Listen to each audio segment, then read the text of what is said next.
তো আমরা ডিসকাস করেছিলাম আমরা প্রতিবাদী ধর্ম আন্দোলন মানে বৌদ্ধ ধর্ম, জৈন ধর্ম এগুলোর উপরে আমরা এমসিকিউ আগের দিন ডিসকাস করেছিলাম। তো আমরা শেষ ষোড়শ মহাজন পদ, যেটা আমরা রাজনৈতিক ভাগ, সেখানে আমরা পড়েছিলাম, দেখেছিলাম সেখানে যে নন্দ বংশের শেষ রাজা ছিল ধননন্দ। ধননন্দকে পরাজিত করে চন্দ্রগুপ্ত মৌর্য মগধে মৌর্য সাম্রাজ্যের প্রতিষ্ঠা করেছিল। তো আজকে আমরা সেটা ডিসকাস করব যে চন্দ্রগুপ্ত মৌর্য কিভাবে মৌর্য সাম্রাজ্য প্রতিষ্ঠা করলো এবং তারপরে কি ঘটনা ঘটলো আমাদের ইন্ডিয়ান হিস্ট্রিতে, সেগুলো সম্পর্কে আমরা আলোচনা করব। ওকে, তো ফার্স্ট অফ অল আমরা আজকে হেডিং করব যে মৌর্য সাম্রাজ্য। আমাদের হেডিং হচ্ছে মৌর্য সাম্রাজ্য, এটা হচ্ছে মৌরিয়ান এম্পায়ার। দেখো, এই মৌরিয়ান এম্পায়ার বা মৌর্য সাম্রাজ্য পড়তে গেলে আমরা অলরেডি ডিসকাস করলাম যে এর ফাউন্ডার বা প্রতিষ্ঠাতাকে, ফাউন্ডার চন্দ্রগুপ্ত মৌর্য। ফাউন্ডার চন্দ্রগুপ্ত মৌর্য। তো কত খ্রিস্টাব্দে চন্দ্রগুপ্ত মৌর্য সিংহাসন আরোহণ করেন বা ধননন্দকে পরাজিত করেছিল? টাইম পিরিয়ড মনে আছে? 324 324 এডি, সরি বিসি, 324 খ্রিস্টপূর্বাব্দে, মানে 324 খ্রিস্টপূর্বাব্দে চন্দ্রগুপ্ত মৌর্য আমরা পেলাম যে ধননন্দকে পরাজিত করে মৌগধের সিংহাসনে বসলেন। Defeated the king of Dhanananda, ধননন্দকে পরাজিত করে ধনানন্দ মানে নন্দ বংশের শেষ রাজা।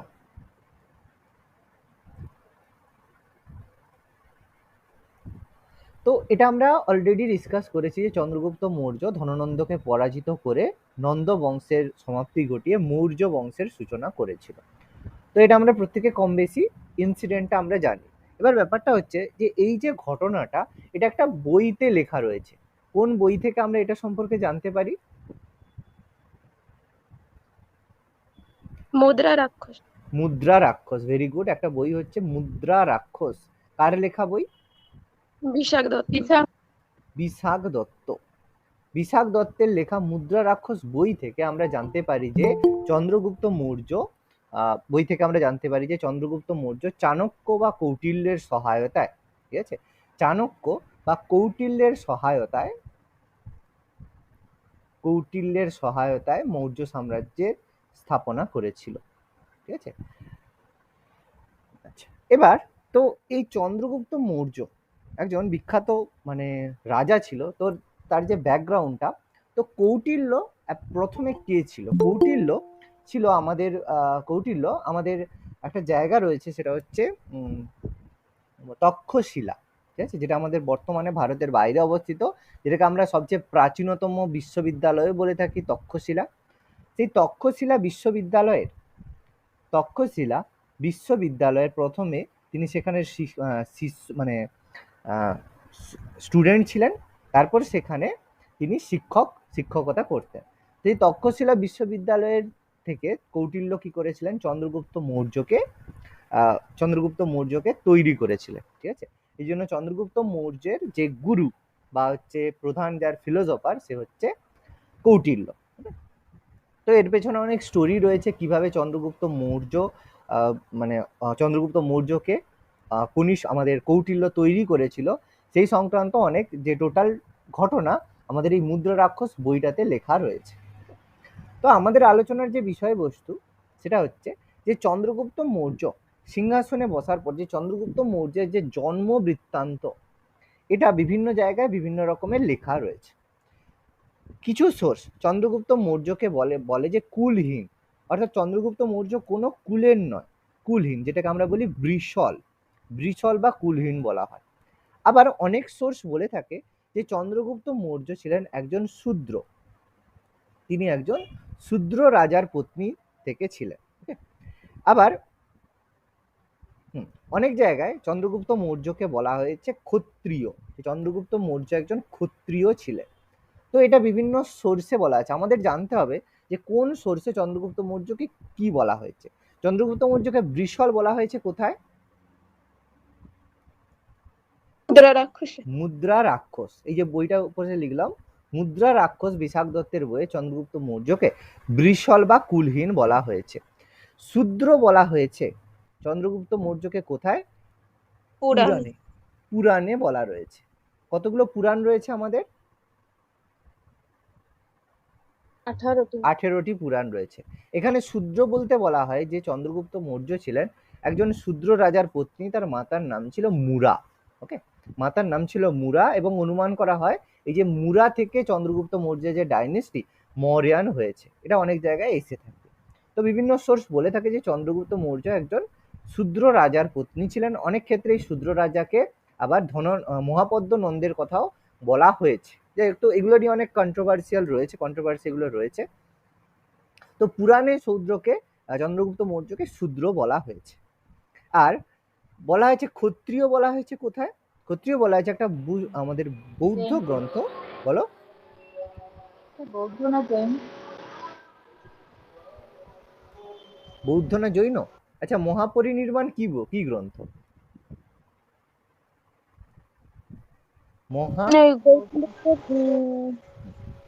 মহাপরিনির্বাণ এটা একটা বৌদ্ধ গ্রন্থ।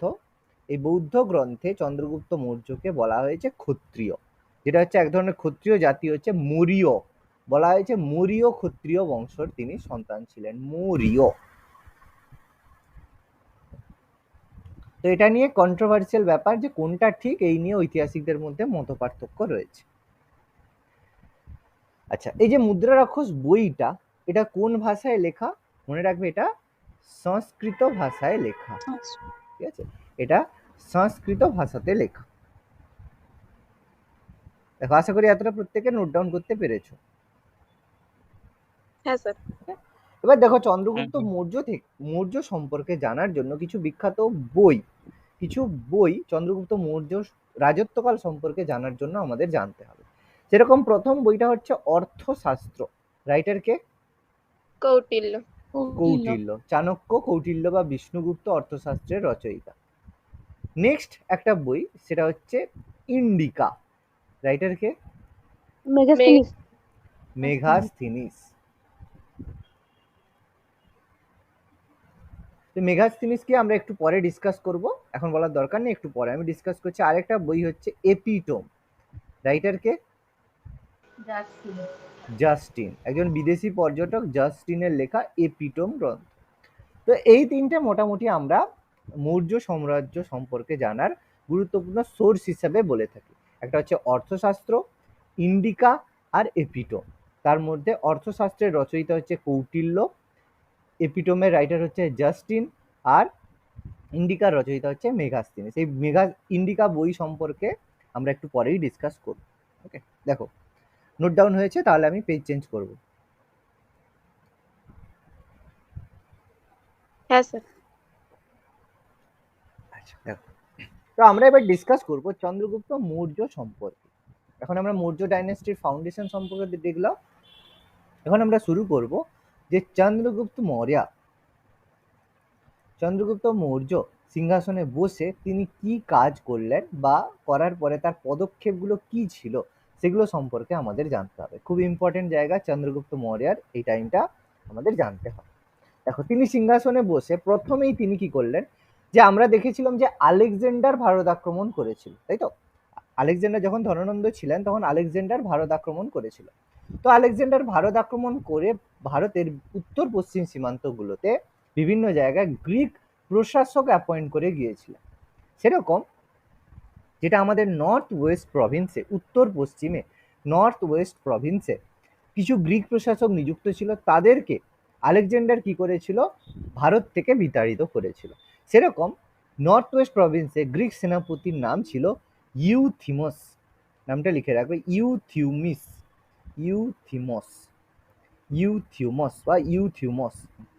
তাকে কি করে তিনি পরাজিত করে এবং পরাজিত করে ভারত থেকে বিতাড়িত করে। এবং পরীক্ষা আসে যে কোন মৌর্য সম্রাট উত্তর পশ্চিম ভারতে গ্রিক শাসনের অবসান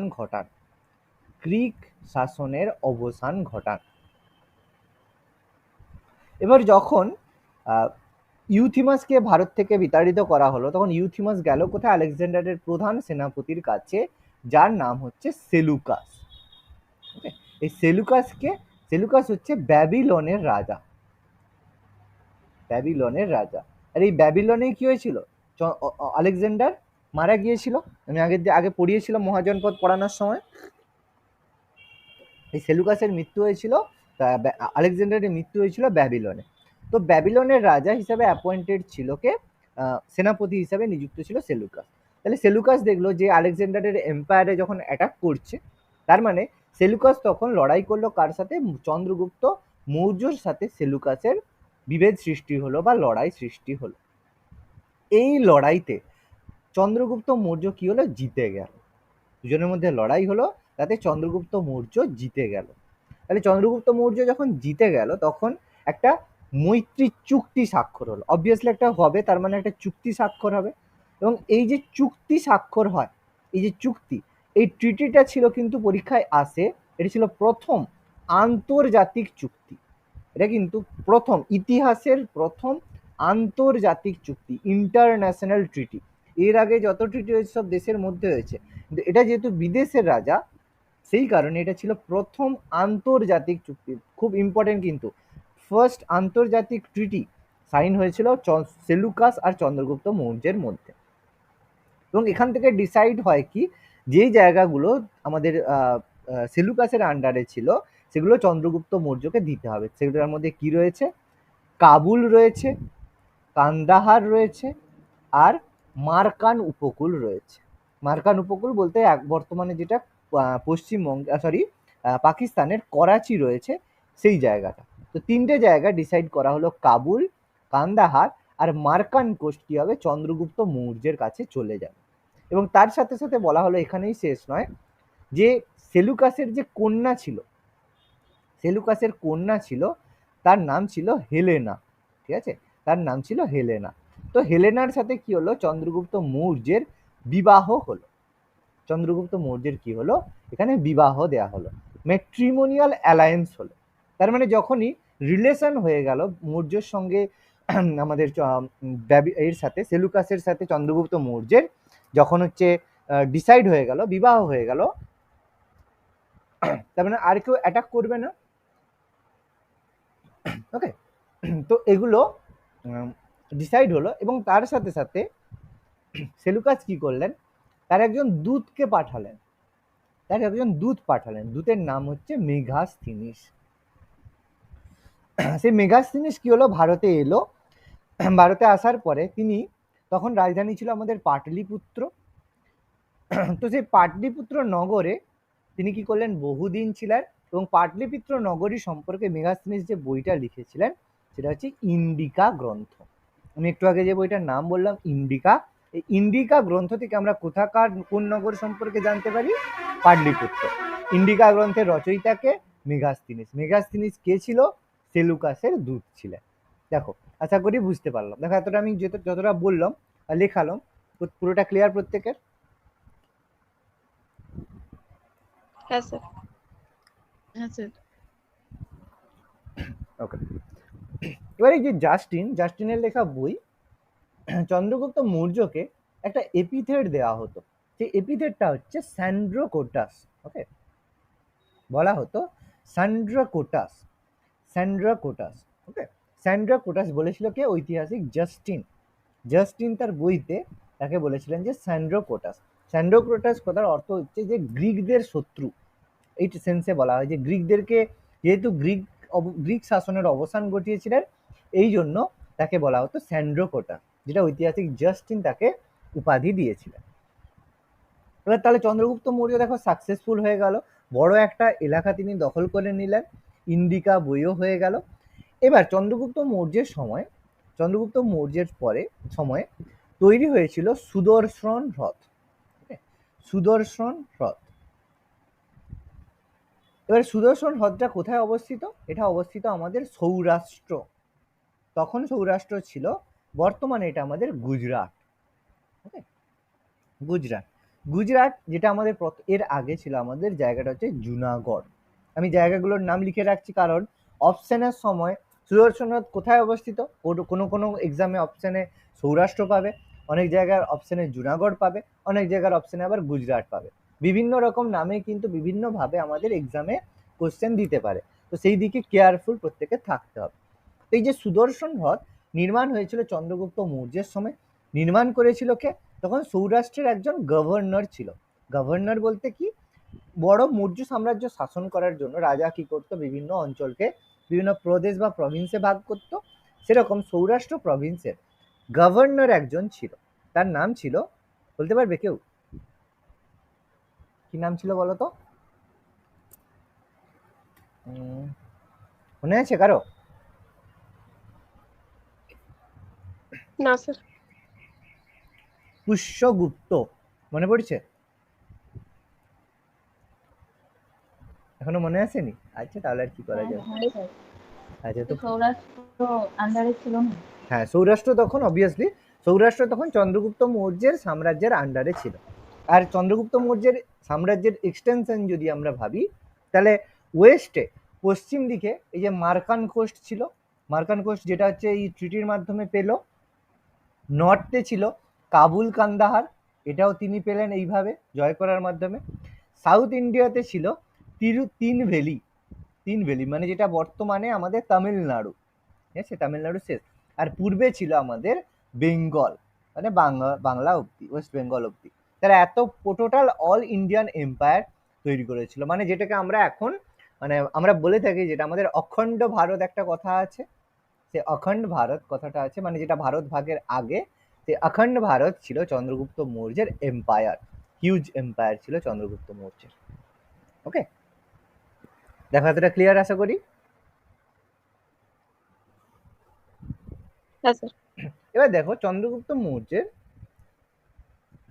যে রাজপ্রাসাদ ছিল, এটা খুব ইম্পর্টেন্ট কোশ্চেন এসে থাকে, যে চন্দ্রগুপ্ত মৌর্যের রাজপ্রাসাদ কি দ্বারা নির্মিত ছিল? Any idea? কাঠের তৈরি ছিল। কাঠের তৈরি ছিল, বাহ, ভেরি গুড। কাঠের দ্বারা নির্মিত ছিল। আর রাজপ্রাসাদের যারা দেহরক্ষীরা হতো, তারা কে হতো? মহিলারা। মহিলার ছিল দেহরক্ষী, ভাবতে পারা যায় যে রাজার দেহরক্ষী মহিলারা। তো এগুলো মনে রাখতে হবে। কাঠের দেওয়াল, কাঠের রাজপ্রাসাদ ছিল কাঠের, আর মহিলারা ছিল মৌর্য এম্পায়ারের দেহরক্ষী। চন্দ্রগুপ্ত মৌর্য কোন ধর্মের অনুগামী ছিলেন? জৈন ধর্মে। জৈন ধর্মের। কার কাছ থেকে জৈন ধর্মে দীক্ষিত হন? ভদ্রবাহু। আমি অলরেডি ডিসকাস করে দিয়েছি ভদ্রবাহুর সঙ্গে। মৃত্যু হয়েছিল কোথায়? মাইসোর, মানে মহীশূরের শ্রাবণ বেলগোলায়। কিভাবে? সাল্লেখানার মাধ্যমে। এগুলো আমি অলরেডি আগের ক্লাসে ডিসকাস করে দিয়েছিলাম, তাই তো? সাল্লেখানার মাধ্যমে মহীশূরের শ্রাবণ বেলগোলাতে তার মৃত্যু হয়েছিল। ওকে, দেখো আশা করি টোটালটা চন্দ্রগুপ্ত মৌর্য আমাদের ক্লিয়ার। হ্যাঁ স্যার। ওকে, নেক্সট দেখো চন্দ্রগুপ্ত মৌর্যের পরে আমরা কয়েকটা জিনিস ডিসকাস করব। সেটা হচ্ছে কৌটিল্য সম্পর্কে আমরা দু একটা কথা একটু জেনে নিই। কৌটিল্য সম্পর্কে আমরা দু একটা কথা জাস্ট ছোট্টভাবে আমরা একটু ডিসকাস করে নিই, যে কৌটিল্য ব্যক্তিটা কে ছিল বা কোথা থেকে এসেছিল। তাহলে কৌটিল্যের প্রকৃত নাম কি ছিল? বিষ্ণুগুপ্ত। প্রকৃত নাম ছিল বিষ্ণুগুপ্ত। তাহলে তিনি প্রথমে বললাম যে তক্ষশিলা থেকে এসেছিলেন, তক্ষশিলাতে শিক্ষকতা করতেন। তক্ষশিলাতে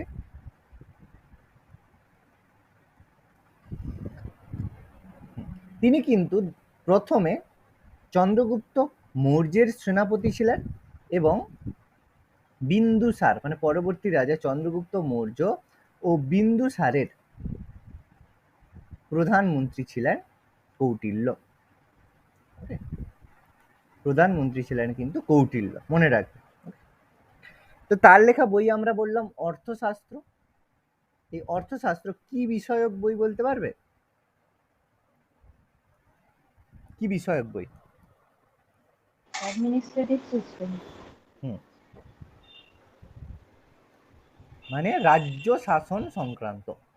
অ্যাডমিনিস্ট্রেটিভ, কিভাবে একটা রাজ্য শাসন করতে পারবে, করা উচিত, কিভাবে একটা আদর্শ রাজ্য গড়ে ওঠে, রাজ্য শাসন সংক্রান্ত বই হচ্ছে অর্থশাস্ত্র। কৌটিল্য কি নামে পরিচিত? ভারতের ম্যাকিয়াভেলি। ম্যাকিয়াভেলি না, ভারতের ম্যাকিয়াভেলি। আচ্ছা, ঠিক আছে? নোন অ্যাজ ভারতের ম্যাকিয়াভেলি। এই ম্যাকিয়াভেলি কে ছিল? ম্যাকিয়াভেলি ছিল ইতালির একজন বিখ্যাত কূটনীতিবিদ, ডিপ্লোম্যাট, ঠিক আছে, একজন ডিপ্লোম্যাট। সেরকম মারাঠার ম্যাকিয়াভেলি কাকে বলা হয়? নানা ফডনবিস। মারাঠা ম্যাকিয়াভেলি বলা হয় নানা ফডনবিস। নানা ফডনবিস। বাংলা ইংলিশ মিশে যাচ্ছে সব। আচ্ছা, ভালো কথা। আচ্ছা, তো এই অর্থশাস্ত্র ছাড়া কৌটিল্যের আরেকটা বইয়ের নাম বলতে পারবে? চাণক্য নীতি। চাণক্য নীতি, ভেরি গুড। চাণক্য নীতি, এই দুটো বই আমাদের কৌটিল্যের মনে রাখতে হবে। এটা আমাদের রাজ্য শাসন সংক্রান্ত, এবং এর সাথে সাথে আমরা মৌর্য যুগের শাসন ব্যবস্থা, সেটাও আমরা বলতে পারবো যে মৌর্য যুগের শাসন ব্যবস্থা।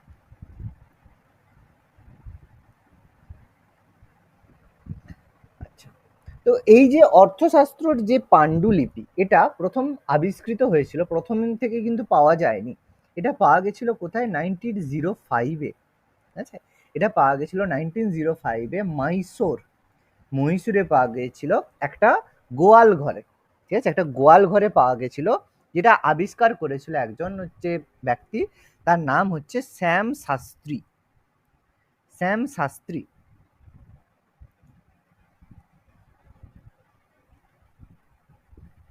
করেছিল, তার নাম ছিল শ্যাম শাস্ত্রী। এবার তিনি কি করেছিলেন? এটাকে পড়া শুরু করেছিলেন, পড়ে এটাকে উদ্ধার করে 1909-এ তিনি প্রথম এই বইটাকে পাবলিশ করলেন সংস্কৃত ভাষায়। প্রথম এটাকে পাবলিশ করলেন সংস্কৃত ভাষায় প্রথম এই বইটাকে পাবলিশ করলেন শ্যাম শাস্ত্রী। এবার এই বইটা যখন পপুলার হলো, তখন এটাকে 1915-তে এটাকে পাবলিশ করা হলো ইংরেজি ভাষায়। কোথায়? রয়্যাল প্রেস অফ লন্ডন থেকে। রয়্যাল প্রেস অফ লন্ডন থেকে এটাকে পাবলিশ করা হলো। ওকে, দেখো, আশা করি এতটা ক্লিয়ার।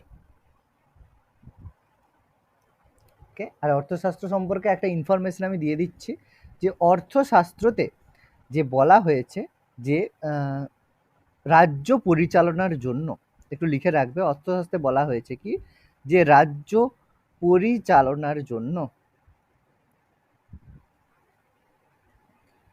7টি অঙ্গ রয়েছে, যেটাকে বলা হয় সপ্তাঙ্গ তত্ত্ব। শুধু একটা জিনিসই মনে রাখবে, যে সপ্তাঙ্গ তত্ত্ব কোন বই থেকে, কোন বইয়ের বিষয়বস্তু, জাস্ট এটা পড়লেই হবে। এটা হচ্ছে অর্থশাস্ত্র, এটা রাজ্য পরিচালনা করার জন্য 7টি অঙ্গ রয়েছে, সেটাকে একসাথে বলা হয় সপ্তাঙ্গ তত্ত্ব। দেখো, নোট ডাউন করেছো? হ্যাঁ স্যার।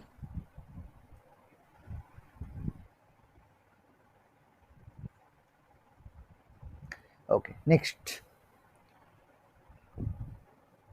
এবার দেখো, আমরা ছোট্টভাবে ডিসকাস করব কার সম্পর্কে? বিন্দুসার। আচ্ছা, এখানে টাইম পিরিয়ডটা, চন্দ্রগুপ্ত মৌর্যের টাইম পিরিয়ডটা, চন্দ্রগুপ্ত মৌর্যের টাইম পিরিয়ডটা লিখে রাখবে, 324 থেকে 324 থেকে 300 AD, sorry BC, before Christ. 324 থেকে 300 খ্রিস্টপূর্বাব্দ। 324 থেকে 300 খ্রিস্টপূর্বাব্দ। এরপর তার জায়গায় তারপরে সিংহাসনে বসবে তার সুযোগ্য পুত্র, তিনি হচ্ছে বিন্দুসার। তাহলে বিন্দুসারের টাইমটা হবে 300 থেকে 273, 273 বিসি, বিফোর ক্রাইস্ট। ওকে, তো এই বিন্দুসার সম্পর্কে আমাদের কিছু ইনফরমেশন আমাদের জানতে হবে। তো এই বিন্দুসার কোন ধর্মের অনুগামী ছিলেন? আজীবক ধর্মের অনুগামী ছিলেন তিনি। আজীবক ধর্মে, যেমন আজীবক হচ্ছে যেমন প্রতিবাদী ধর্ম, হিন্দু ধর্ম, আমাদের বৈষ্ণব, আমাদের বৌদ্ধ ধর্ম, জৈন ধর্ম, সেরকম আজীবক ধর্ম। প্রবর্তক কে ছিল বলো তো আজীবক ধর্মের? গোসল মুসলিগুপ্ত। গোসল মস্কলি পুত্র। ওকে, তো এই বিন্দুসারের উপাধি কি ছিল? অমিত অমিত্রঘাত। অমিত্রঘাত। কথার অর্থ কি? শত্রু শত্রু নিধনকারী। হন্তাকারী। শত্রু দমনকারী। শত্রু হন্তাকারী মানে আজ কি করতেন বিন্দুসার, যে শত্রুকে পরাজিত করতেন তাকে হত্যা করতেন, ঠিক আছে, তাকে জীবিত রাখতেন না। এই জন্য তাকে বলা হতো অমিত্রঘাত, ঠিক আছে। অমিত্রঘাত উপাধি ছিল আমাদের বিন্দুসারের উপাধি। আজীবক ধর্মের অনুগামী ছিলেন, তার এপিথেট ছিল অমিত্রঘাত। এবার তিনি তার সময় দূত এসেছিল, ঠিক আছে, তার সময় দুজন দূত এসেছিল ভারতে, সেই সিরিয়ার সাথে। সিরিয়া আমরা জানি, তো সিরিয়ার রাজা ছিলেন, তার নাম ছিল প্রথম অ্যান্টিওকাস। প্রথম অ্যান্টিওকাস, তার রাজা ছিল প্রথম অ্যান্টিওকাস। তার দুজন দূত এর দরবারে এসেছিল, আমাদের বিন্দুসারের দরবারে এসেছিল। একজনের নাম হচ্ছে ডেইমেকাস, আরেকজনের নাম হচ্ছে ডায়ানেসিয়াস। তাহলে দুজন তার দরবারে এসেছিল, অ্যান্টিওকাসের দূত হিসেবে বিন্দুসারের দরবারে এসেছিল। সিরিয়ার সম্রাট ছিল। ওকে, দেখো এই সময় বিন্দুসারের সময় কি হয়েছিল, বিন্দুসার কি করেছিল, বিন্দুসারের সময় তিনি তার রাজ্যকে বিভিন্ন জায়গায় ভাগ করেছিলেন। সেই সময় বিন্দুসারের বড় ছেলের নাম ছিল সুসেন। ওকে, আর অনেকগুলো ছেলে ছিল, বলা হয় যে 101টা তার ছেলে ছিল। তার আরেকজন ছেলে ছিল অশোক, তাই তো। অশোক কোথাকার গভর্নর হিসাবে নিযুক্ত ছিল বলতে পারবে কেউ? উজ্জয়িনী। অশোক ছিল উজ্জয়িনীর গভর্নর। ওকে, আর সুসেন ছিল তক্ষশিলার গভর্নর। তাহলে বিন্দুসারের সময়ে কি হলো, এই তক্ষশিলায় কি হলো, বিদ্রোহ দেখা দিল। তক্ষশিলায় বিদ্রোহ দেখা দিল। কারা বিদ্রোহ করলো? আমত্তরা। আমত্ত বলতে কি, যারা মন্ত্রীদের, গুরুত্বপূর্ণ মন্ত্রী হয়ে থাকে, তাদেরকে রাজপুরুষদের মানে খুব ক্লোজ হয়ে থাকে, তাদেরকে আমত্ত বলা হয়। তো সেই আমত্তরা বিদ্রোহ করলো কোথায়? তক্ষশিলাতে বিদ্রোহ করলো। আমত্তরা বিদ্রোহ করলো। তো সেই বিদ্রোহ দমন করার দায়িত্ব কার হবে? সুসেনের হাতে থাকবে। কিন্তু সুসেন সেই বিদ্রোহ দমন করতে পারলো না। তখন অশোক কি করলো? তক্ষশিলায় গেল এবং সেই বিদ্রোহকে দমন করলো। অশোক তক্ষশিলায় গিয়ে বিদ্রোহ দমন করতে সক্ষম হলো এবং বিদ্রোহ দমন করে সে আবার উজ্জয়িনীতে রিটার্ন চলে এলো, ঘুরে উজ্জয়িনী চলে এলো। এবার এই ঘটনাতে বিন্দুসার খুব মানে হ্যাপি হলো এবং অশোককে ডিক্লেয়ার করে দিল, তাকে ঘোষণা করে দিল যে সে হবে তার পরবর্তী উত্তরাধিকারী। অশোককে ঘোষণা করে দিল যে সে হবে তার পরবর্তী উত্তরাধিকারী, ঘোষণা করে দিল। ওকে, তাহলে ঘোষণা করে বিন্দুসার কি হলো, 273-এ মারা গেল। ঠিক আছে, দেখো এতটা অব্দি আশা করি প্রত্যেকেরই ক্লিয়ার। বলো এর মধ্যে কারো যদি কোনো কোশ্চেন থাকে। ঘটনা ক্লিয়ার এতটা প্রত্যেকের? হ্যাঁ স্যার। ওকে, তো অশোককে যখন, এবার এখানে একটা কনফ্লিক্ট আসে অশোকের রিজিয়নের মধ্যে। একটা হচ্ছে গ্যাপ আমরা পাই অশোকের সময়ে। সেটা কি, যে অশোককে ডিক্লেয়ার করা হলো অ্যাজ এ কিং। অশোককে যে রাজা হিসাবে ডিক্লেয়ার করা হলো সেটা হচ্ছে 273 খ্রিস্টাব্দ, 273 বিসিতে অশোকের কি হলো, সিংহাসন আরোহণ করলো। অশোক সিংহাসন আরোহণ করলো। কিন্তু অশোকের রাজ্যাভিষেক হলো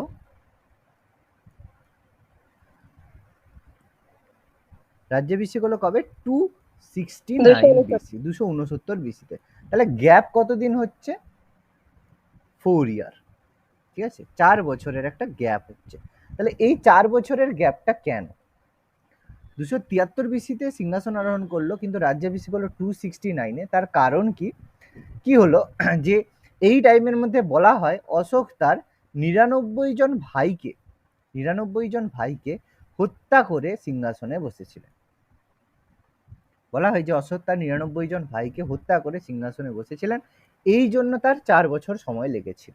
তাহলে সুসেন থেকে শুরু করে আর সমস্ত ভাইকে তিনি হত্যা করে সিংহাসনে বসেছিলেন।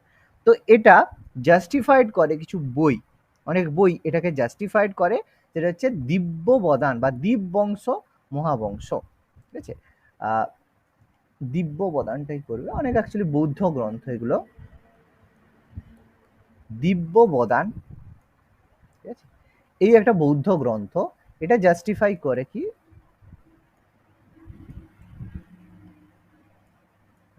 এটা বলে থাকে কি, বৌদ্ধ গ্রন্থ দিব্যবদান এটা জাস্টিফাই করে কি, যে অশোক তার 99 জন ভাইকে হত্যা করে সিংহাসনে বসেছিল। তো এই কারণে অশোককে যেহেতু হত্যা করে সিংহাসনে বসেছিল, অশোককে বলা হয় চণ্ডাশোক। এই জন্য অশোককে বলা হয় চণ্ডাশোক, যেহেতু অশোক খুবই মানে ক্রুয়েল প্রকৃতির একজন রাজা ছিলেন, একজন ক্রুয়েল রাজা ছিলেন, এই জন্য অশোককে বলা হয় চণ্ডাশোক। এই জন্য অশোককে বলা হয় চণ্ডাশোক। এবং বলা হয় যে অশোক এই রকম দুর্ধর্ষ রাজা থাকলেও কলিঙ্গ যুদ্ধের পরে তার মধ্যে মানে তার যে মানে মনের পরিবর্তন হয়ে থাকে। ওকে, তো সেখান থেকে চণ্ডাশোক পরিণত হয় কিসে, বলা হয় ধর্মাশোকে পরিণত হয়। চণ্ডাশোক থেকে অশোক পরিণত হন ধর্মাশোকে, অশোক পরিবর্তন হয় কিসের কারণে, বলা হয় কলিঙ্গ যুদ্ধের কারণে। বলা হয় কিসের কারণে এটা হয়েছে, যে কলিঙ্গ যুদ্ধের কারণে। তো কলিঙ্গ যুদ্ধটা কবে হয়েছিল? 261 খ্রিস্টাব্দ। 261, কলিঙ্গ যুদ্ধটা হয়েছিল 261 বিসিতে কলিঙ্গ যুদ্ধটা হয়েছিল। তো কলিঙ্গ যুদ্ধে অশোক, তাহলে অশোকের কলিঙ্গ যুদ্ধ অশোকের মনে পরিবর্তন আনে, এবং কলিঙ্গ যুদ্ধের পরে অশোক কি করে, বৌদ্ধ ধর্ম গ্রহণ করে। অশোক কার কাছে বৌদ্ধ ধর্ম গ্রহণ করে, কার কাছে? তৃতীয় বৌদ্ধ সংঘটির সভাপতি কে ছিল? অ্যান্সার বলতে পারলেই অ্যান্সার হয়ে যাবে। থার্ড বুদ্ধিস্ট কাউন্সিলের সভাপতি কে ছিল?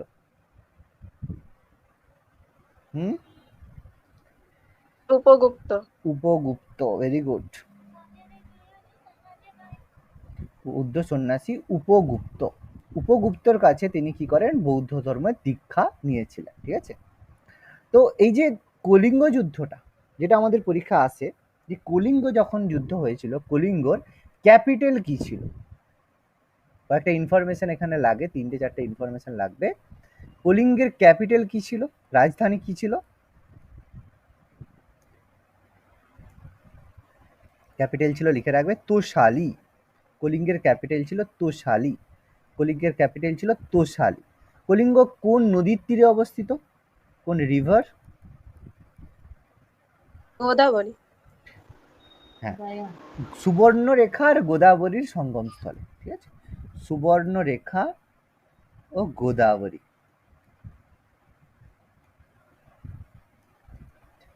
আর কলিঙ্গ যুদ্ধের পরে কলিঙ্গ রাজকুমারী, তার নাম কি ছিল, যাকে বিয়ে করেছিল? তার নাম ছিল কারুবতী। ঠিক আছে, কলিঙ্গ রাজকুমারী কারুবতীকে তিনি বিবাহ করেছিলেন। তাহলে ক্যাপিটাল ছিল তোষালি, যেটা কলিঙ্গ সুবর্ণরেখার গোদাবরী নদীর সঙ্গমস্থলে অবস্থিত। রাজকুমারী কারুবতীকে তিনি কি করেছিলেন, বিবাহ করেছিলেন। ওকে, দেখো আশা করি এতটা প্রত্যেকের ক্লিয়ার।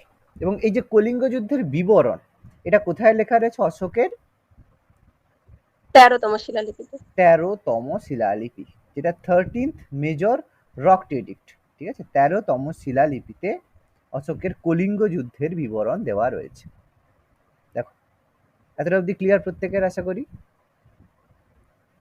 হ্যাঁ স্যার। হ্যাঁ স্যার। ওকে, এবার আমরা অশোকের সম্পর্কে কিছু ইনফরমেশন ডিসকাস করব, যে অশোকের পুত্র আর কন্যা, এদের নাম কি ছিল? অশোকের পুত্রর মধ্যে, পুত্রর নাম ছিল মহেন্দ্র, কুনাল। বলো বলো। বলছি যে কলিঙ্গ যুদ্ধটা তো ওই দয়া রিভারের পাশে হয়েছিল। দয়া নদীর পাশে, দয়া রিভার, হ্যাঁ। কলিঙ্গ যুদ্ধটা হয়েছিল দয়া নদীর তীরে, হ্যাঁ একদম। বলা হয় যে এই যুদ্ধের কারণে দয়া নদীর জল লাল হয়ে গেছে, ঠিক আছে। হ্যাঁ, যুদ্ধটা হয়েছিল দয়া নদীর তীরে, রিভার অফ দয়া রিভার, ঠিক আছে, একদম ঠিক। তো অশোকের পুত্র ছিল মহেন্দ্র, কুণাল, আরো কিছু পুত্র আছে তাদের কথা বলছি। এর মধ্যে আরেকটা হচ্ছে সংঘমিত্রা, চারুমতি। এর মধ্যে এই যে মহেন্দ্র আর সংঘমিত্রা, এই যে দুজন, একটা পুত্র আর একটা কন্যা, এদেরকে অশোক কি করেছিল, শ্রীলঙ্কায় পাঠিয়েছিল। পাঠিয়েছিল কোথায়? শ্রীলঙ্কায় পাঠায়। কিসের জন্য? বৌদ্ধ ধর্ম প্রচারের জন্য।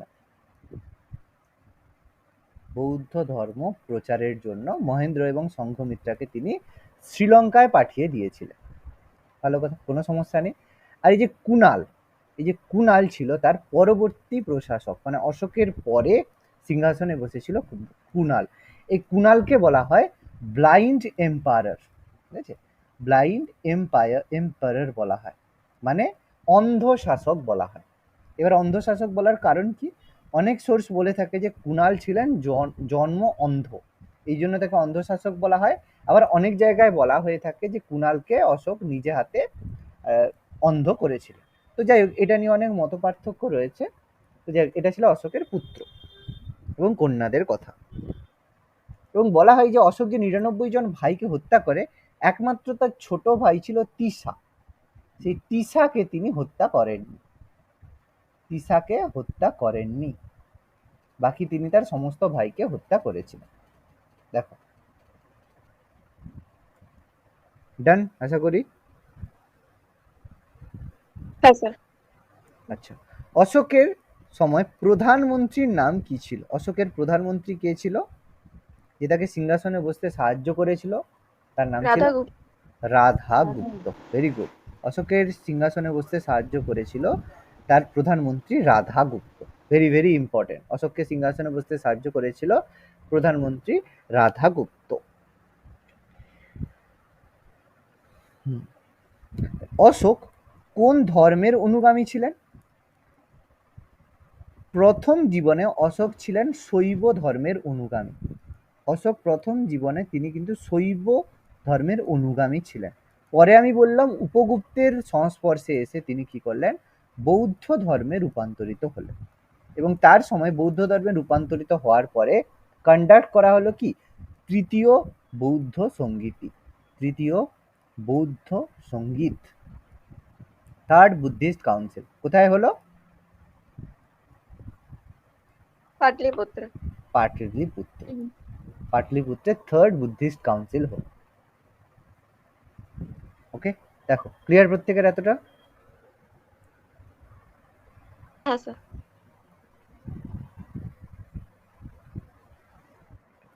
এবার অশোক স্যার। বৌদ্ধ ধর্ম গ্রহণ করার পরে একটা বিশেষ পদ তৈরি করেছিলেন, একটা বিশেষ পদ অশোক তৈরি করেছিলেন, সেটা ছিল ধর্ম মহামাত্র। একটা বিশেষ পদ তৈরি করেছিলেন ধর্ম মহামাত্র। এই ধর্ম মহামন্ত্রের কাজ কি ছিল?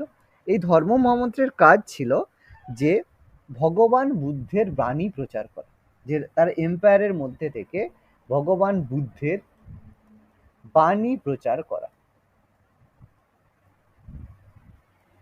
মানে এম্পায়ারের মধ্যে থেকে, সাম্রাজ্যের মধ্যে থেকে ভগবান বুদ্ধের বাণীকে প্রচার করার জন্য, চারদিকে বাণীকে প্রচার করার জন্য তিনি নিয়োগ করেছিলেন একটা পদ, সেটা হচ্ছে ধর্ম মহামাত্র।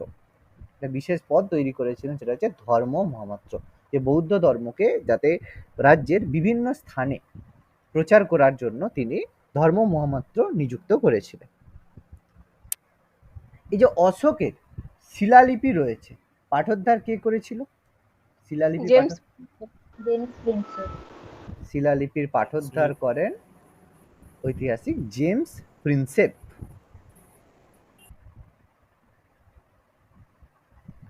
জেমস প্রিন্সেপ অশোকের শিলালিপির পাঠোদ্ধার করেন ঐতিহাসিক আমাদের হিস্টোরিয়ান জেমস প্রিন্সেপ। কোথাকার মেম্বার ছিল বলতে পারবে? বলতে পারবে কোথাকার? আর্কিওলজিক্যাল সার্ভে অফ ইন্ডিয়া না Asiatic society? Asiatic society. Asiatic society, ঠিক আছে, এশিয়াটিক সোসাইটি।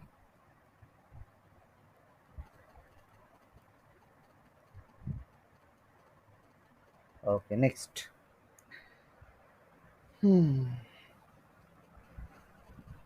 দেখো, অশোক নিজেকে কি হিসাবে প্রচার করতেন? দেবনাম প্রিয় প্রিয়দর্শী। মানে প্রিয়দর্শী রাজা, ঠিক আছে, দেবনাম প্রিয় প্রিয়দর্শী, বা তিনি নিজেকে প্রচার করতেন যে তিনি ছিলেন প্রিয়দর্শী রাজা, অর্থাৎ দেবতাদের প্রিয়। আর কনিষ্ক নিজেকে কি প্রিয় হিসাবে প্রকাশ করতেন? দেবপুত্র। দেবপুত্র, ঠিক আছে। বারবার বলছি এই জিনিসগুলো মনে রাখবে, এগুলো যেন গুলিয়ে না যায়, কখনো যেন গুলিয়ে না যায়। অশোক নিজেকে দেবনাম প্রিয়দর্শী রাজা বা দেবনাম প্রিয় প্রিয়দর্শী বলতেন, আর কনিষ্ক নিজেকে প্রিয়দর্শী রাজা বলে বলতেন। এবার অশোককে বলা হতো যে মানব জাতির প্রথম ধর্মগুরু।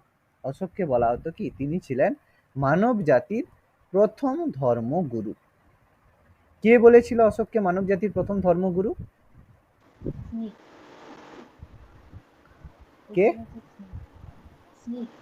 ঐতিহাসিক ভিনসেন্ট স্মিথ, ভেরি গুড।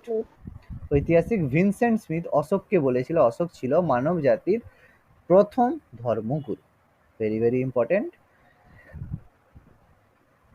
ওকে, তো এরপর মৌর্য বংশের শেষ রাজা কে ছিল? বৃহদ্রথ, তাই তো। বৃহদ্রথকে হত্যা করে সিংহাসনে বসেছিল কে? তার সেনাপতি পুষ্যমিত্র শুঙ্গ। তাকে হত্যা করে পুষ্যমিত্র শুঙ্গ সিংহাসনে বসে মৌর্য সাম্রাজ্যের ধ্বংস হয়, এবং তার সাথে সাথে তৈরি হয় পরবর্তী সাম্রাজ্য, যেটা হচ্ছে শুঙ্গ ডাইনেস্টি বা শুঙ্গ বংশের সূচনা হয়। তাহলে বৃহদ্রথকে হত্যা করে মৌর্য সাম্রাজ্যের ধ্বংস হয়, এবং তার জায়গায় আসে পরবর্তী বংশ, সেটা হচ্ছে শুঙ্গ বংশ। দেখো, প্রত্যেকের ক্লিয়ার এতটা?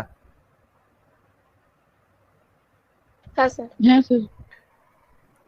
এবার আমরা কিছু জিনিস একটু ডিসকাস করে নেব,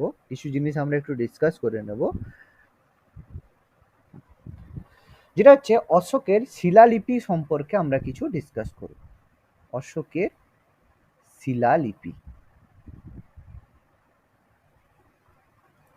শিলালিপি সম্পর্কে আমরা কিছু জিনিস ডিসকাস করব না।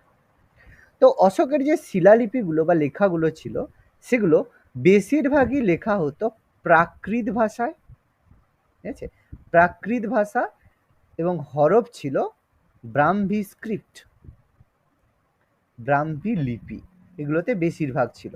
আবার কিছু কিছু জায়গায় এটা জেনারেলি হতো প্রধান এই ভাষায় হতো, আর যেটা আমাদের উত্তর পশ্চিম নর্থ ওয়েস্ট ইন্ডিয়াতে অশোকের যে শিলালিপি পাওয়া গেছে সেগুলো ছিল প্রাকৃত ভাষা, কিন্তু খরষ্টি লিপি। প্রাকৃত ভাষা কিন্তু খরষ্টি লিপি। প্রধানত যেগুলো বেশিরভাগ পাওয়া গেছে প্রাকৃত ভাষা ব্রাহ্মী লিপিতে, স্পেসিফিক নর্থ ওয়েস্টে আমরা পেয়েছি প্রাকৃত ভাষা এবং খরষ্টি লিপিতে। ওকে, ক্লিয়ার প্রত্যেকের? হ্যাঁ স্যার। আচ্ছা, এরকম অশোকের পাওয়া গেছে 14টা মুখ্য অনুশাসন। অশোকের পাওয়া গেছে 14টি মুখ্য অনুশাসন, যেটাকে আমরা বলি 14th মেজর রকড এডিক্ট। আর এরকম পাওয়া গেছে যে 7টি গৌণ অনুশাসন, 7টি মুখ্য অনুশাসন 14টি, আর গৌণ অনুশাসন পাওয়া গেছে 7টি। 14টা মুখ্য অনুশাসন, 7টা গৌণ, এটা হচ্ছে মাইনর রকড এডিক্ট। শুধু কতগুলো সেটা মনে রাখলেই হবে। দেখো, আশা করি ক্লিয়ার হয়েছে। 14টা মুখ্য অনুশাসন, 7টা গৌণ অনুশাসন, 14th major rocked addict, 7th minor rocked addict. দেখো, ক্লিয়ার? এতটা প্রত্যেকের ক্লিয়ার আশা করি।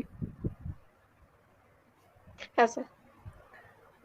এবার এই যে 14টা মেজর রকড এডিক্ট পাওয়া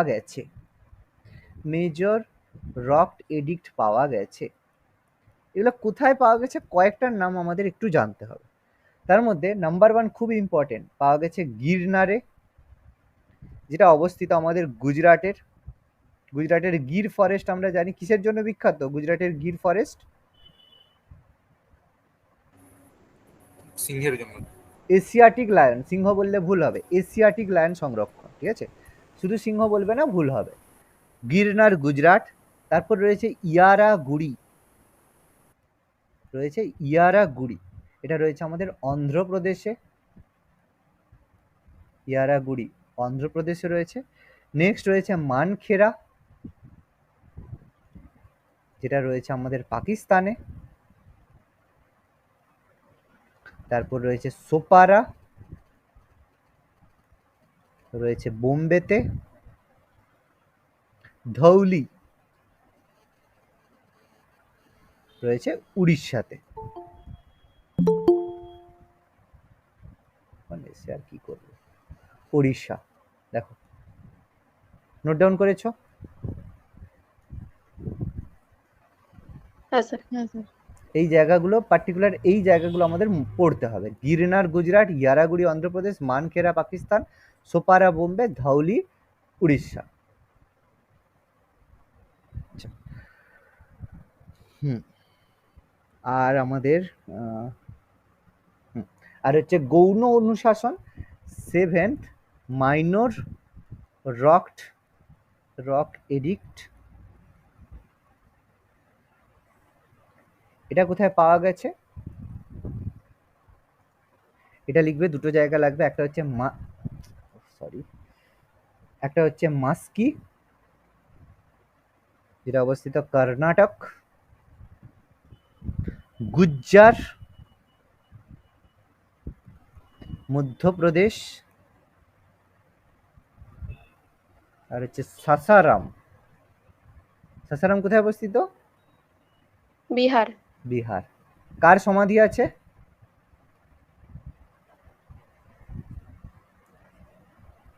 কার সমাধি আছে সাসারাম? অফলাইন, তোমরা তো বলবে, আগের দিন পড়ালাম।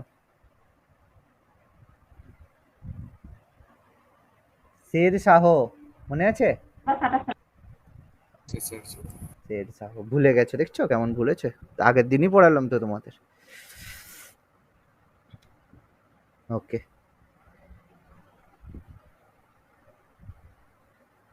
ব্যাস মোটামুটি দেখো আমাদের এটাই থাকলো। আচ্ছা, আর ছোট্ট করে কয়েকটা টার্ম একটু মৌর্যের এম্পায়ার সম্পর্কে লিখে রাখো, যে মৌর্য সাম্রাজ্যের অফিসিয়াল ল্যাঙ্গুয়েজ কি ছিল। অফিসিয়াল ল্যাঙ্গুয়েজ মানে রাষ্ট্রভাষা কি ছিল? প্রাকৃত। প্রাকৃত, সংস্কৃত করবে না, ঠিক আছে, প্রাকৃত ভাষা ছিল কিন্তু অফিসিয়াল ল্যাঙ্গুয়েজ। আচ্ছা, মূল শিক্ষা কেন্দ্র?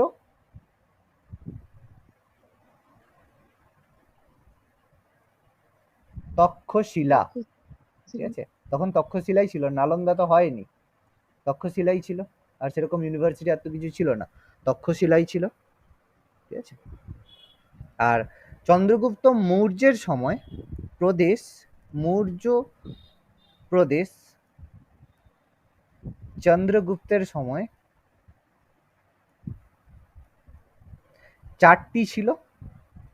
অশোকের সময় মৌর্য প্রদেশ বিভক্ত হলো 5টিতে, ঠিক আছে, আমি নামগুলো মেনশন করে দিচ্ছি কোনটা, তারপরে আমি বলে দিচ্ছি। তো কি কি ভাগ ছিল? একটা ছিল উত্তরপ্রদেশ, মানে উত্তরাপথ যেটাকে বলা হচ্ছে, উত্তরাপথ,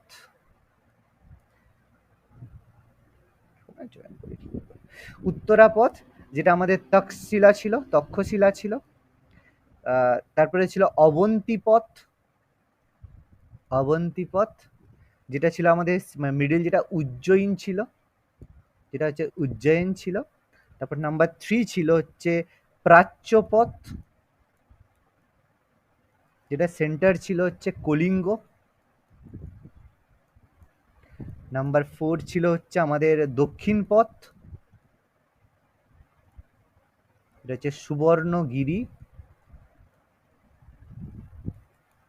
আর 5 নাম্বার ছিল আমাদের কেন্দ্রীয় পথ, মানে যেটা হচ্ছে কেন্দ্রীয় পথ, মানে ক্যাপিটাল, যেটা অ্যাকচুয়ালি ছিল পাটলিপুত্র। এর মধ্যে অশোকের সময় চন্দ্রগুপ্ত মৌর্যের সময় 4টে ছিল। 5 নাম্বার এই যে কলিঙ্গ, এটা আমাদের অশোক অ্যাড করেছিল, বাকি 4টে প্রথম থেকেই ছিল। দেখো ক্লিয়ার এতটা প্রত্যেকে? Yes. আচ্ছা, লাস্ট দুটো পয়েন্ট লিখে নাও। সেটা হচ্ছে অশোকের যে বিভিন্ন স্তম্ভলিপিগুলো রয়েছে, ঠিক আছে, তার মধ্যে অশোকের হচ্ছে তোপারা, ঠিক আছে, তোপারা স্তম্ভলিপি আর হচ্ছে মিরাট স্তম্ভলিপি। তোপারা আর মিরাট স্তম্ভলিপি অশোকের, এটা হচ্ছে দিল্লিতে নিয়ে এসেছিল। এটা দিল্লিতে আনেন ফিরোজ শাহ তুঘলক, দিল্লি সালতানাতের রাজা ফিরোজ শাহ তুঘলক। আর হচ্ছে অশোকের হচ্ছে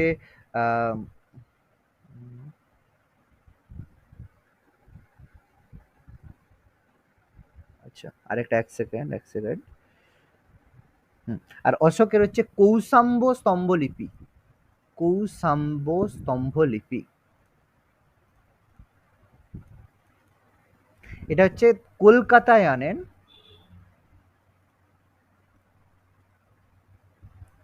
জাহাঙ্গীর।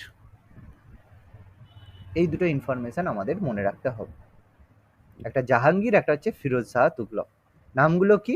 তোপারা আর মিরাট স্তম্ভ লেখো, আর কৌসাম্বী স্তম্ভ লেখো। তোপারাটাকে নিয়ে আসেন দিল্লিতে আনেন, আর কৌসাম্বীটাকে নিয়ে আসেন কলকাতায়। দেখো ক্লিয়ার এতটা প্রত্যেকের? আশা করি। Yes. ওকে, তো এটা আমরা পরের দিন আমরা এর উপরে ডিসকাস করব। আমরা হচ্ছে মৌরিয়ান এম্পায়ারের উপর পরের দিন আমরা ডিসকাস করব। তোমরা এটা পড়ে রাখবে, পরের দিন আমরা মৌরিয়ান এম্পায়ার সম্পর্কে এমসিকিউ ডিসকাস করব।